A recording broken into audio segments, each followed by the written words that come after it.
Assalamualaikum warahmatullahi wabarakatuh. Halo teman-temanku semua. Pada video ini kita akan membahas salah satu buku yang menurut saya ini sangat bagus untuk kalian semua baca. Buku ini adalah buku sejarah Indonesia yang berjudul Nusantara, karya Bernard H.M. Vleke. Dan buku ini diterbitkan oleh KPG atau Keperpustakaan Populer Gramedia.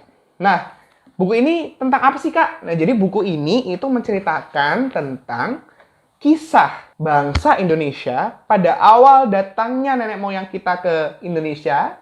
Ya, nenek moyang kita berasal dari Yunan, Tiongkok, ke Indonesia sampai titik waktu di mana orang-orang Eropa, orang-orang Barat datang ke Indonesia untuk berbisnis dan juga untuk menjajah kita.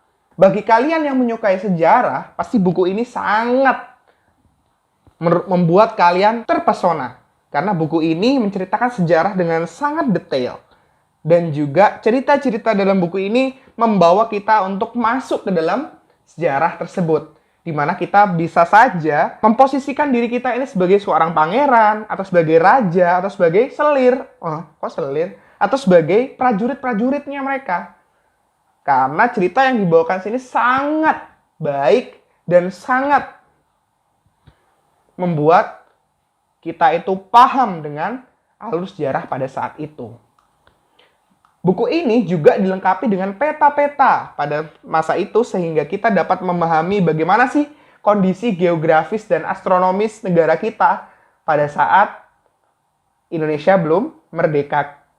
Cerita-cerita dalam buku ini juga dikemas dengan gaya bahasa yang sangat baik. Majasnya sangat baik. Sehingga seperti saya bilang tadi, yaitu cerita-ceritanya dapat membawa kita masuk ke dalam peristiwa-peristiwa sejarah pada kala itu. Nah, namun sayangnya buku ini itu tidak dilengkapi dengan foto atau gambar atau ya minimal lukisan lah. Seperti mungkin lukisan Raden Saleh yang ini. Nah, itu tidak ada di buku ini. Sehingga kita hanya bisa memposisikan diri kita sebagai orang-orang yang berada di saat itu hanya dengan cerita-ceritanya. Dan juga kalau misalkan ada lukisan atau foto ya kita lebih mengerti bagaimana sih suasana dan latar pada peristiwa-peristiwa yang terjadi di buku ini. Cerita-cerita tadi memang sih sangat bagus dari segi bahasa, dari segi pembawaan. Namun sayangnya, dari cerita-cerita ini, paragrafnya itu sangat panjang. Bagi kalian yang mungkin baru belajar membaca cerita-cerita panjang, itu kesulitan untuk menemukan paragraf utamanya. Dan kadang ceritanya sedikit bertele-tele dan kalian itu agak bingung untuk menentukan alur yang paling baik untuk tersimpan di memori kita. Terlepas dari segala kekurangan tadi, buku ini masih tetap dapat menjadi referensi yang terbaik untuk kita mempelajari sejarah. Dan juga menjadi dongeng buat kita. Karena dongeng itu pasti memiliki amanat. Dan sejarah itu ada pasti amanatnya. Dan amanatnya itu pasti real.